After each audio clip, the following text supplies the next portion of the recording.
Please आप हमारे Hindi kids story channel को सब्सक्राइब करें और बेल आइकन दबाएं, जिससे चैनल पर डाली गई वीडियोस को आप सबसे पहले सुन पाएं। और अगर आपको ये कहानियाँ अच्छी लगे तो उन्हें लाइक और शेयर करना ना भूलें। हेलो बच्चों, कैसे हो आप सब? आज हम आपके लिए एक और नई कहानी लेके आए हैं जिसका शीर्षक है समझदार चींटियां। यह कहानी बहुत ही पुराने समय की है। एक बार एक जंगल में काफी सारी चींटियां रहती थी। वह चींटियां दिन भर काम करती रहती और हर समय खाना बटोर के अपने बिल में लेकर जाती। उन्हें लगता आगे सर्दियों का मौसम आने वाला है और हमें भोजन की बहुत आवश्यकता होगी, और जब सारा जंगल बर्फ से ढक जाएगा तब हम खाना कहाँ से लाएंगे। इसके लिए वह सर्दियों के मौसम के लिए खाना इकट्ठा करती थी। उन चींटियों का एक मित्र था जो टिड्डा था। उस टिड्डे का नाम झिंगू था। अब सारी टिड्डियाँ उसको झिंगू के नाम से बुलाती थी। अब वह झिंगू हर वक्त आराम करता रहता। उसे लगता मुझे क्या जरूरत पड़ी है भोजन इकट्ठा करने की, यह चींटियां तो हर वक्त मेहनत ही करती रहती हैं।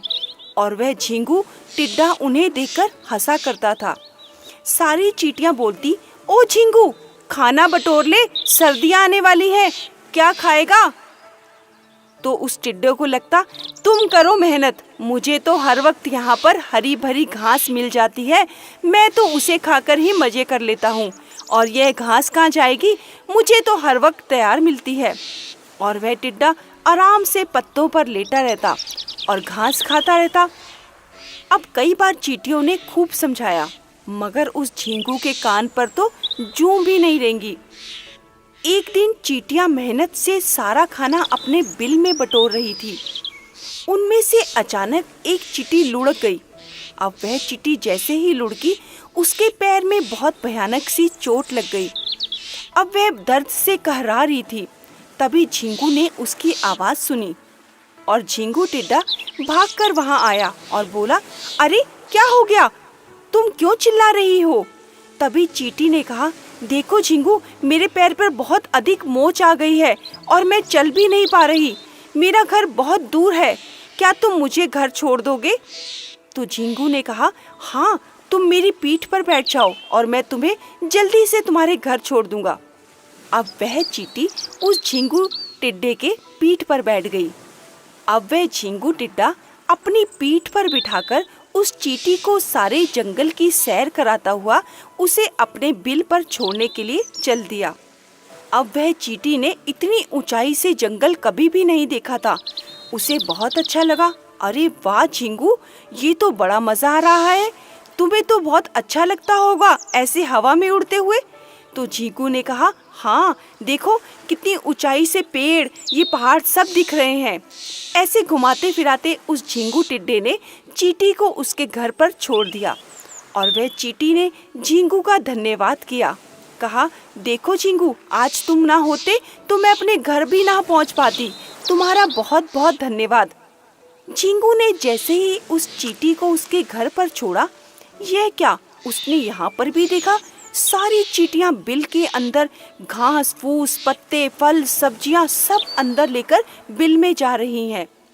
झिंगू ने पूछा, यह क्या कर रही हो तुम सब? तो उस चींटी ने कहा, अभी सर्दियां आने वाली हैं और गर्मियों का मौसम जल्द ही खत्म हो जाएगा, फिर हम सब कहाँ से खाना बटोरेंगे? इसके लिए हम पहले से ही तैयारी करके रखती हैं ताकि हमें सर्दियों के मौसम में दिक्कत ना हो। अब झिंगू ने उस चींटी की बात को समझना जरूरी नहीं समझा और वह वापस उड़कर अपने पेड़ पर चला गया और वहां बैठकर आराम से पत्ते पर हवा खाने लगा और बोला, मुझे क्या जरूरत है इतना सामान इकट्ठा करने की, मैं क्यों करूं? मुझे जब यहाँ पर ताजी घास, ताजी पत्तियां मिलती हैं तो मैं क्यों इतनी मेहनत करूं? यह कहकर झिंगू फिर से वहां पत्ते पर लेट गया। अब जैसे ही गर्मियों का मौसम खत्म हुआ, सर्दियां आनी शुरू हो गई और तेज सर्दी पड़ते पड़ते बर्फ पूरे जंगल में फैल गई। हर पत्तियों पर बर्फ फैली हुई थी। इतनी ठंड कि सब ठिठुर रहे थे।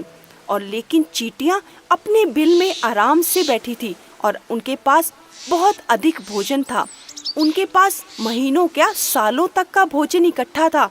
लेकिन वह झिंगू टिड्डा बाहर ठंड से ठुठर रहा था। उसे बैठने लेटने और खाने तक का मोहताज हो गया था। वह ना कहीं बैठ पा रहा था और तेज तेज ठंड से ठुठर रहा था और उसे लगा आज तो मैं मर ही जाऊंगा। ना मुझे खाने को मिल रहा है और ना ही कोई ऐसी जगह जहां मैं थोड़ा सा आराम कर पाऊं। हर जगह बर्फ ही बर्फ फैली हुई थी।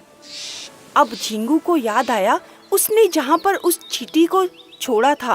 वह उस चींटी के घर तक पहुंचा और चींटी के बिल का दरवाज़ा खटखटाया।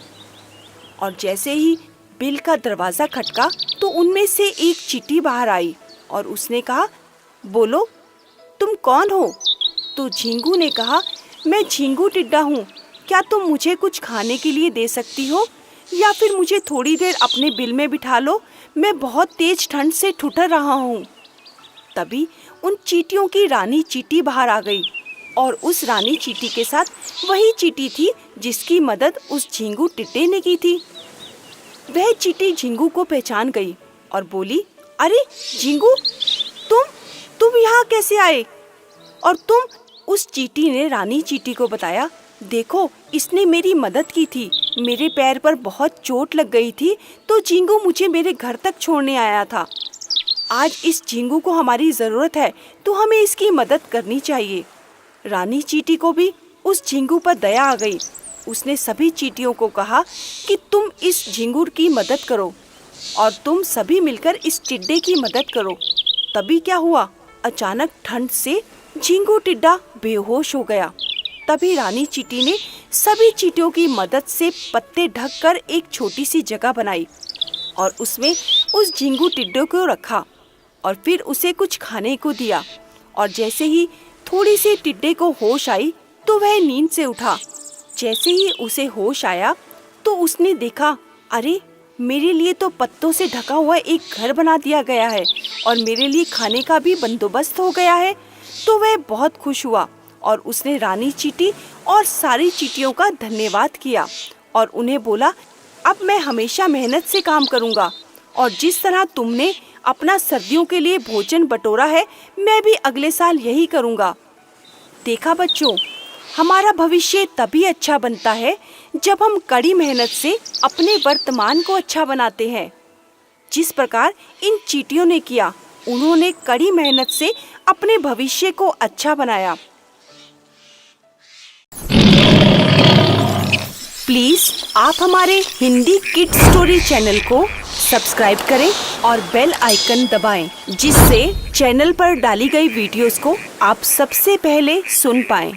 और अगर आपको ये कहानियाँ अच्छी लगे तो उन्हें लाइक और शेयर करना ना भूलें। हेलो बच्चों, कैसे हो आप सब? आज हम आपके लिए एक और नई कहानी लेके आए हैं जिसका शीर्षक है आलसी गधा। यह कहानी एक व्यापारी की है जो गांव में रहता था और गांव से शहर में जा जाकर व्यापार करता था। वह व्यापारी शहर में जाता और शहर में जाकर अपनी चीज़ों को बेचता था और उसके पास एक गधा था जिस पर लाद कर वह सामान शहर में लेकर जाता था। व्यापारी अपने गधे का बहुत अच्छे से ख्याल रखता था और वह जानता था कि व्यापार के लिए उसके लिए ये गधा बेहद ज़रूरी है। वह उसे बहुत अच्छा खाना देता और उसे आराम से हर सहूलियत देता जो उस गधे को चाहिए थी। लेकिन बेचारा वह गधा एक नंबर का आलसी था। उसे कोई भी काम करने में आलस आता। वह चाहता कि वह हर दिन सोया ही रहे और पूरा दिन सोकर भी उसकी नींद खत्म ही नहीं होती थी। अब वह गधा भी यह सोचता कि उसका मालिक तो उसे एक दिन की भी छुट्टी नहीं देता, लेकिन वह जानता था अगर मालिक ने उसको एक दिन की भी छुट्टी देगा तो उसका नुकसान हो जाएगा। इसीलिए वह गधा धीरे धीरे ही सही अपने मालिक का काम करता रहता था। उस मालिक के पास एक बंदर भी था। वह मालिक उस बंदर की हर बात मानता था। अब बंदर जाके गधे को उठाता।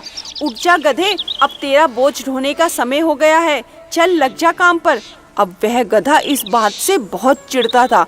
उसे लगता था यह बंदर मेरे मालिक की चापलूसी करता है, और गधा बंदर से बहुत अधिक चिढ़ता था।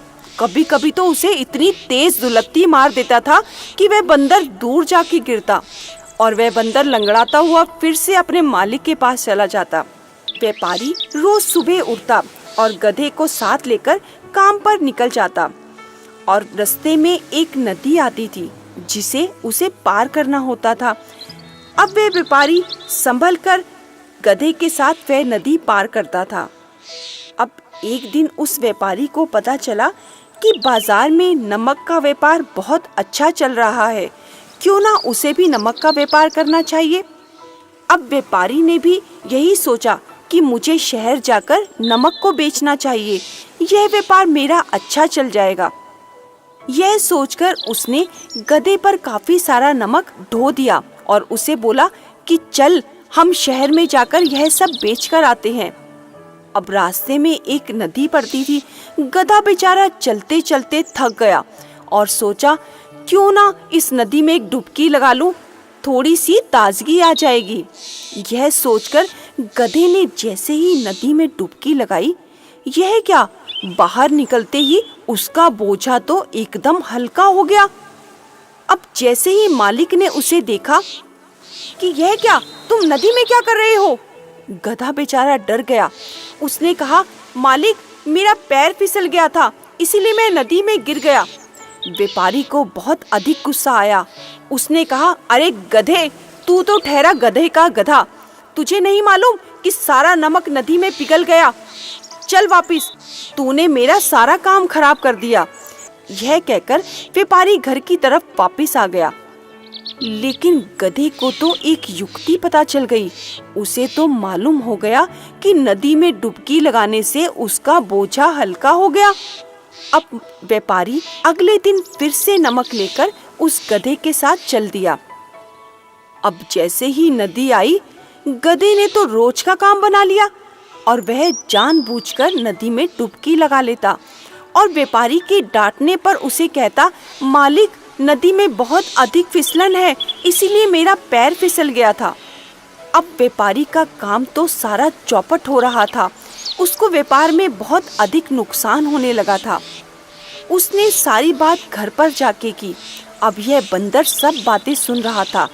उस बंदर ने व्यापारी को कहा, मालिक आपको कुछ करना चाहिए, यह गधा तो आपका नुकसान कर देगा, हमें कुछ मिलकर करना चाहिए।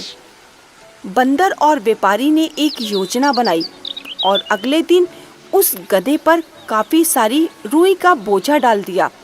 अब गधा उसे चल पड़ा शहर की तरफ बेचने के लिए।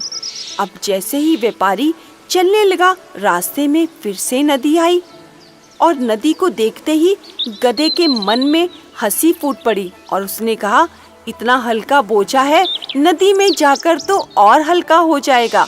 आ गई नदी, अब मुझे फिर से डुबकी लगानी है। नदी को देखते ही गधे ने एक डुबकी लगा ली। अब यह क्या, जैसे ही नदी में डुबकी लगाई, उसका बोझा हल्का तो क्या, भारी से भी भारी हो गया। अब बेचारे गधे से तो उठा ही नहीं गया। व्यापारी ने उसे फिर से डांटा। अब गधे ने कहा, मालिक मेरा पैर फिसल गया था। तो मालिक ने कहा, नहीं बेटा, तेरा पैर नहीं फिसला, यह सब कुछ तू जानबूझकर कर रहा है। अब तुझे मालूम पड़ा कि नदी में डुबकी लगाने से बोझा हल्का नहीं भारी होता है। अब तू इसी बोझे को ढोकर मेरे साथ शहर चल, तभी तेरी अकल ठिकाने आएगी। अब बेचारा गधा तो गधा ही ठहरा। उसे यह बात की समझ नहीं थी कि कौन सी चीज नदी में बहकर हल्की होती है और कौन सी चीज भारी। उसे तो बस डुबकी लगाने का ही मालूम था। अब गधे ने अपने मालिक से माफी मांगी और कहा, मालिक मुझे माफ कर दो, अगली बार से ऐसा कभी नहीं करूँगा और मैं आपका पूरा साथ दूंगा। तब से वह व्यापारी रोजाना नमक की बोरियां लादकर उस गधे पर लेके जाता और वह गधा आसानी से वह नदी पार कर लेता और चुपचाप अपने मालिक के साथ रहता। देखा बच्चों, उस गधे ने अपना दिमाग तो लगाया, लेकिन बेचारा गधा तो गधा ही ठहरा। और वह व्यापारी समझदारी से दिमाग लगाकर उस गधे से काम लेना जानता था, जो उसने उस गधे से ले लिया। प्लीज आप हमारे हिंदी किड स्टोरी चैनल को सब्सक्राइब करें और बेल आइकन दबाएं, जिससे चैनल पर डाली गई वीडियोस को आप सबसे पहले सुन पाएं। और अगर आपको ये कहानियाँ अच्छी लगे तो उन्हें लाइक और शेयर करना ना भूलें। हेलो बच्चों, कैसे हो आप सब? आज हम आपके लिए एक और नई कहानी लेके आए हैं, जिसका शीर्षक है चिड़िया और बंदर।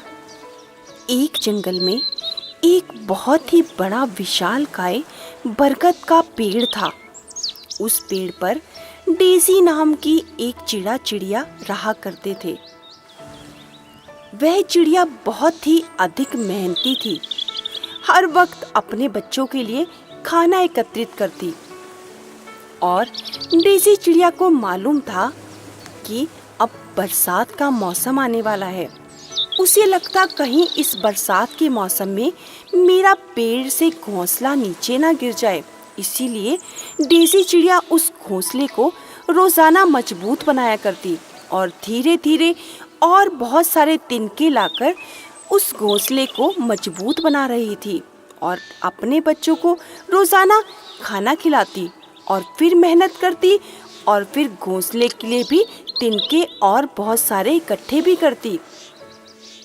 अब उसी पेड़ पर एक मीकू नाम का बंदर भी रहता था। वह उस चिड़िया को देखा करता और कभी कभी तो वह उस डेज़ी चिड़िया को देखकर हंसने लगता।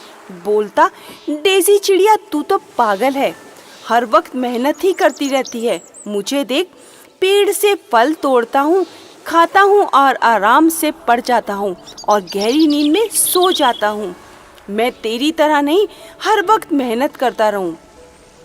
चिड़िया ने कहा, देख पीकू बंदर, अभी आगे अगले महीने बरसात आने वाली है और वह बरसात बहुत तेज आंधी तूफान वाली हो सकती है। इसीलिए मुझे अपने बच्चों के लिए इस घोंसले को मजबूत बनाना है, जिससे मेरे बच्चे इस घोंसले से नीचे ना गिर पाए। अब पीकू बंदर वही उसी तरह डेज़ी चिड़िया पर हंसने लगा और बोला, तू तो ठहरी पागल चिड़िया, मैं तेरी तरह पागल नहीं हूँ। मुझे तो सिर्फ आराम करना है और खेल कूद करनी है और सिर्फ मस्ती में खाना पीना है। तू लगी रह मेहनत करने। अब उस डेज़ी चिड़िया ने पीकू बंदर की बातों पर ध्यान नहीं दिया और वह फिर से रोजाना की तरह अपनी मेहनत में लगी रही। अब वही दिन आ गए जब बरसातें होती हैं और बरसातें भी इतनी अधिक तेज थी कि वहाँ पर पेड़ों पर रुक पाना भी बहुत मुश्किल था। लेकिन डेज़ी चिड़िया ने तो पहले से सारी तैयारी कर रखी थी। अब वह पीकू बंदर पेड़ पर बैठा बैठा ठुठरा रहा था। उसे बहुत जोरों से ठंड लग रही थी, क्योंकि बरसात भी बहुत तेज हो रही थी और साथ साथ आंधी तूफान भी चल रहे थे।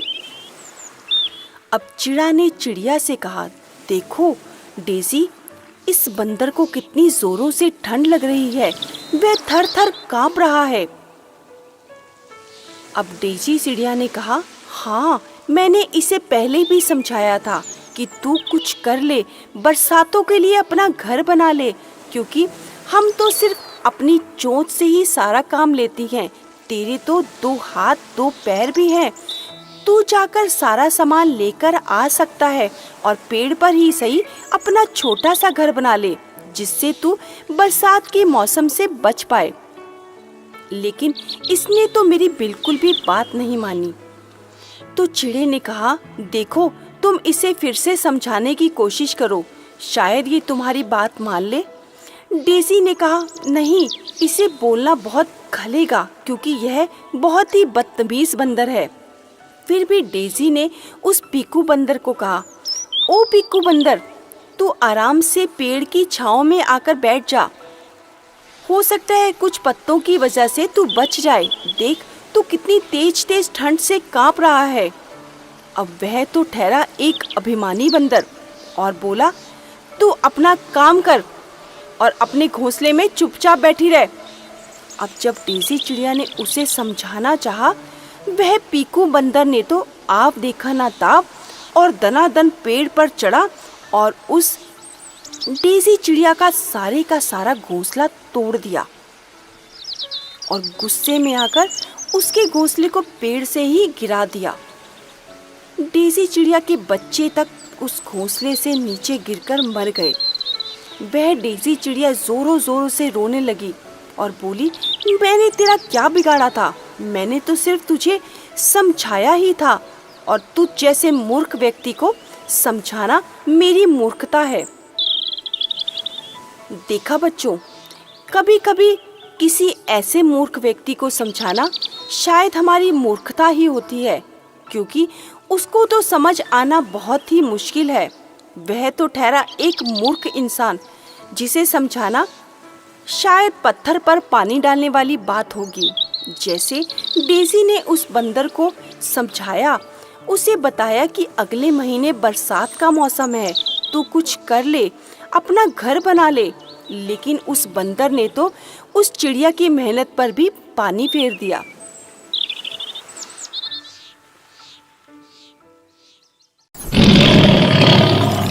प्लीज आप हमारे हिंदी किड्स स्टोरी चैनल को सब्सक्राइब करें और बेल आइकन दबाएं, जिससे चैनल पर डाली गई वीडियोस को आप सबसे पहले सुन पाएं। और अगर आपको ये कहानियाँ अच्छी लगे तो उन्हें लाइक और शेयर करना ना भूलें। हेलो बच्चों, कैसे हो आप सब?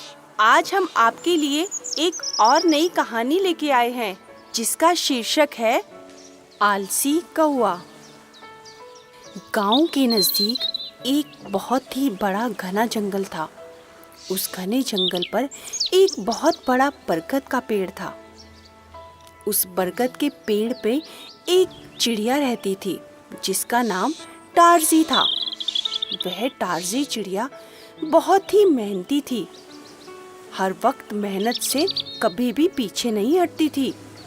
अब उसी चिड़िया के पास वाला पेड़ ही एक पीपल का पेड़ था, जिस पर एक कौवा रहता था। बेचारा कौवा एक नंबर का आलसी कौवा था। हर वक्त अपने पेड़ पर सोया रहता और जब उसे टारजी चिड़िया कुछ कहने जाती तो बोलता, चिड़िया रानी अपने पेड़ पर जाओ, मैं अभी आराम कर रहा हूँ, थोड़ा सुस्ता रहा हूँ, बाद में बात करते हैं। चिड़िया ने कई बार उस आलसी कौवे को चेताने की कोशिश की, देखो उठ जाओ और कुछ काम कर लो, आगे बरसात का मौसम जब आएगा ना, तब पता चलेगा तुम्हें कैसे भोजन इकट्ठा किया जाता है। कुछ कर लो आलसी कौवे, कुछ कर लो। लेकिन ये एक नंबर का आलसी कहाँ हिलने वाला था। चिड़िया की तो बात उसके जरा से भी दिमाग में नहीं घुसती थी। चिड़िया हर वक्त उसको समझाने का काम करती, लेकिन यह कौवा तो बिल्कुल भी नहीं समझता था। अब जैसे जैसे बरसात का मौसम करीब आया तो फिर चिड़िया उसके पास आई और बोली, कौवे महाराज उठ जाओ, अपनी निद्रा खोलो, देखो बरसात का मौसम जल्द ही नज़दीक आ रहा है, अपना भोजन इकट्ठा कर लो, वरना अगर लगातार बरसात हुई तो फिर तुम क्या खाओगे? तुम्हें कई कई दिन तक भूखा ही रहना पड़ेगा। लेकिन यहाँ तो कौवा उसे गीत गाकर बड़े प्यार से समझाने लगा, चिड़िया रानी, मैं तो मीठी रोटी खाता हूँ और मज़े से पानी पीता हूँ और फिर से सो जाता हूँ। तुम्हें मेरी चिंता करने की तनिक भी ज़रूरत नहीं है। तुम अपने पेड़ पर सिर्फ मेहनत करो, यहाँ तो मैं आराम फरमाऊँगा। अब चिड़िया फिर से अपने पेड़ पर वापस आ जाती, लेकिन चिड़िया उसे समझाए बिना नहीं रहती थी। उसे अक्सरा समझाया बुझाया करती थी, लेकिन यहाँ तो कौवा कुछ समझने को तैयार ही नहीं था।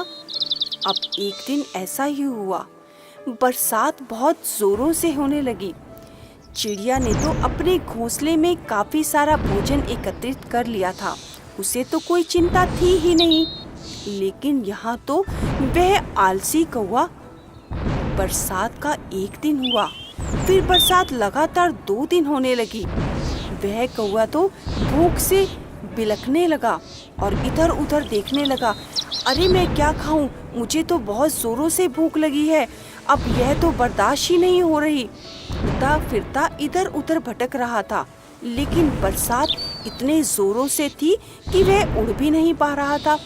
अब बेचारा करता भी क्या, हार कर उसी चिड़िया के पास आया और बोला, चिड़िया रानी, मुझे बहुत जोरों से भूख लगी है, तुम ही कुछ करो ना। तो चिड़िया ने कहा, अब मैं क्या करूं? जब मैंने तुम्हें समझाया था तब तो तुम बड़ी मस्ती में सो रहे थे, अब मैं तुम्हारा कुछ नहीं कर सकती, तुम चले जाओ अपने पेड़ पर। अब जब वह कौवा चिड़िया के आगे बिलखलाने लगा, उस चिड़िया को उस पर तरस आ गया। उसे दया आई कि यह कौवा बहुत जोरों से भूखा है। चिड़िया ने उसे कुछ खाने को दिया और फिर समझाया, देखा मैं तुम्हें समझाती थी ना कि समय आने पर तुम कुछ नहीं कर पाओगे, इसीलिए समय रहते हुए सब कुछ काम निपटा लो।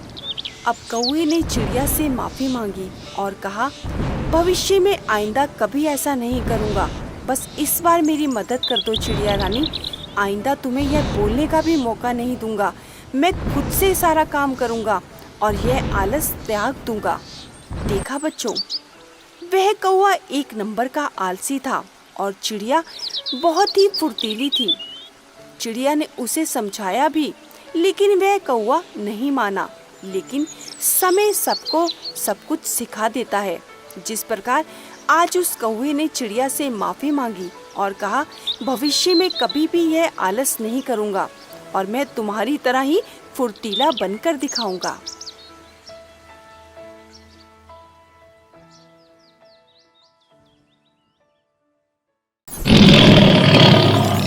प्लीज आप हमारे हिंदी किड्स स्टोरी चैनल को सब्सक्राइब करें और बेल आइकन दबाएं, जिससे चैनल पर डाली गई वीडियोस को आप सबसे पहले सुन पाएं।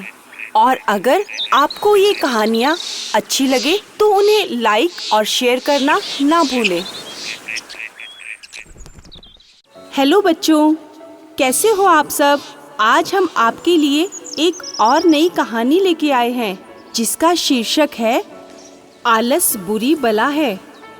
राजस्थान में एक छोटा सा गांव था, जिस गांव का नाम गोविंदगढ़ था। उसी गांव में बहुत से लोग रहते थे। सभी लोग दिन रात मेहनत करके अपना गुजर बसर चला रहे थे। और उसी गोविंदगढ़ में एक किशन नाम का एक किसान रहता था। 1 नंबर का आलसी था। दिन रात सोने के अलावा उसे और कोई काम नहीं था। उसकी पत्नी भी उससे बहुत परेशान थी। घर से सुबह उठकर निकलता खेतों की ओर और खेतों में जाकर दिन भर सो जाता और शाम पड़ते ही वापस लौट आता। जैसे कि पत्नी को लगे कि वह दिन भर खेतों में काम करके आया है और उसे यही कहता कि फसल ही नहीं हो रही तो मैं क्या करूं। अब उसकी पत्नी भी बहुत परेशान थी। घर का बचा कुचा सामान भी खत्म हो रहा था। अब आगे गुजारा करना बहुत मुश्किल था। उसकी पत्नी दिन रात मेहनत करके किशन को सिर्फ खिलाने का ही काम करती और किशन सिर्फ सोने का। सोकर उठता तो खाता, खाकर फिर सो जाता, लेकिन उसे मेहनत की तो बिल्कुल भी परवाह ही नहीं थी। अब एक दिन उसकी पत्नी ने सोचा, मुझे ही किशन को मेहनत करना सिखाना पड़ेगा, यह तो 1 नंबर का आलसी है। और किशन की पत्नी ने सोचा, आज मैं चलूंगी इनके साथ खेतों में। अब सुबह सवेरे उठते ही तड़के ही किशन की पत्नी उठ गई और सारा घर का काम निपटाकर किशन के साथ खेतों में चलने के लिए तैयार हो गई। किशन भी उसको देख के हैरान हो गया। आज तुम मेरे साथ खेतों में चलोगी? तो किशन की पत्नी बोली, हाँ, आज मैं चलकर देखूंगी कि तुम वहाँ क्या मेहनत करते हो और हमारी फसल क्यों नहीं हो रही। किशन की बहुत बड़ी जमीन थी। लेकिन किशन अगर उस पर काम करता तो वह बहुत अच्छी फसल दे सकती थी। लेकिन किशन तो उस पर बिल्कुल भी मेहनत नहीं करता था। अब जब उसकी पत्नी खेतों में उसके साथ पहुंची तो वह यह सब कुछ देखकर हैरान हो गई कि फसल, यहाँ तो बंजर भूमि पड़ी है, फसल का तो नामो निशान नहीं है। इसका मतलब किशन खेतों में आकर भी सो जाता है। यहाँ पर तो यह मेहनत का जरा सा भी काम नहीं करता। वह देखते ही सारा माजरा समझ गई और उसने सोचा, अब मुझे इसे मेहनत करना सिखाना पड़ेगा। किशन भी समझ गया कि मेरी पत्नी मेरी सारी चालाकी समझ गई है। अब किशन की पत्नी ने कुदाल उठाई और किशन के हाथों में दी और कहा कि तुम जमीन खोदोगे और मैं बीज डालूंगी, जिससे हमारे खेतों की फसल होगी। अब दोनों ने बहुत मेहनत की। किशन कुदाल से जमीन खोदता चला गया और उसकी पत्नी बीज डालती गई। अब रोजाना यही काम करते और आकर खेतों में मेहनत करते थे। अब एक दिन यही चल रहा था, तभी खेत में से एक संत महाराज निकले। संत महाराज ने किशन और उसकी पत्नी को देखा और कहा, पुत्री, मुझे कुछ पानी पीने के लिए दे दो। किशन की पत्नी ने संत महाराज को पानी दिया और कुछ खाने के लिए भी दिया और उन्हें छांव में बिठाकर उनकी सेवा की। संत महाराज उनकी सेवा से प्रसन्न हुए और बोले, पुत्री, तुम कुछ मांगना चाहो तो मुझसे मांग सकती हो। किशन ने संत महाराज से कहा, हाँ संत महाराज, मैं कुछ मांगना चाहता हूँ। देखो, हमारे खेतों में कितना काम पड़ा है। मुझे कोई ऐसी चीज़ दो जिससे मेरे खेतों में मदद करने के लिए मेरे साथ कोई मददगार बन जाए। संत महाराज हंसने लगे और बोले, देखो, तुम्हारे कहने पर मैं तुम्हें यह वरदान तो दे दूंगा, लेकिन तुम्हें उसे झेलना मुश्किल हो जाएगा और अगर तुम उससे काम नहीं ले पाए तो किशन तुरंत बोला, नहीं महाराज, हमारे खेतों में बहुत सारा काम है, उसके पास तो समय ही नहीं बचेगा। महाराज हंसने लगे और संत महाराज ने कहा, ठीक है, मैं तुम्हें एक जिन देता हूँ जिससे तुम्हें यह सारे काम करने में मदद मिल जाएगी। लेकिन मेरी एक बात याद रखना, अगर यह खाली रहा तो शायद तुम्हें छोड़ेगा नहीं। और वह हंसते हुए खेतों से चले गए। अब किशन बहुत खुश हुआ, लेकिन उसकी पत्नी उसके इस वरदान से नाखुश थी। उसे मालूम था किशन ने कोई गड़बड़ कर दी है। उसे संत महाराज से ऐसा कुछ नहीं मांगना चाहिए था। हमें अपनी मेहनत पर विश्वास रखना चाहिए। लेकिन उसकी इस बेवकूफ़ी ने आज कुछ गड़बड़ तो की है। उसकी पत्नी यह सोचकर चुप कर गई। अब किशन के सामने वह जिन आकर खड़ा हो गया और बोला, मुझे काम दो, मुझे काम चाहिए, नहीं तो मैं तुम दोनों को खा जाऊंगा। अब यह क्या? यह बात सुनते ही किशन घबरा गया और बोला, तुम मुझे क्यों खा जाओगे? तो जिन बोला, अगर मैं खाली बैठा तो मैं तुम्हें खा जाऊंगा, इसीलिए मुझे सारा काम दे दो जिससे मैं खाली ना रहूं। तो किशन ने जिन को बोला, जाओ सारा खेत खोद डालो और उसमें बीज डाल दो। अब कहने की देरी थी, जिन गया और वापस आ गया। किशन ने कहा, सारा काम हो गया? तो जिन ने कहा, जी महाराज, सारा काम खत्म हो गया, आप मुझे कोई और काम दीजिए।